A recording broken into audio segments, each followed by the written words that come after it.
What's up guys, in this video I'm gonna show you how to do triple threat moves in NBA 2K26. Now if you don't know what triple threat is, it's basically what you can do right after catching the ball before you start dribbling. From this stance, you can fake out defenders with different moves like pump fakes and jab steps to throw them off. It's a super effective way to create space or set up your next move. If you wanna check out all the available triple threat controls, just go to settings, then controls.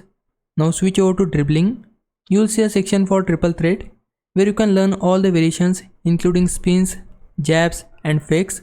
Alright, let's break it down. When you catch the ball, don't dribble yet. If you move the left stick, your player will start dribbling, which exits the triple threat stance. Instead, use the right stick to perform the moves.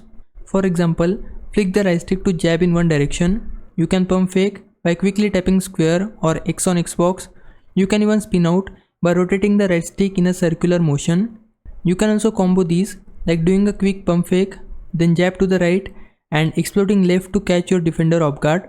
Triple threat moves aren't just for guards either, bigs can use them too, especially when facing up in the post to create openings for easy buckets. And that's why you do triple threat moves in NBA 2K26. If you found this video helpful, then please consider subscribing my channel and like this video. For now, thanks for watching. Bye bye.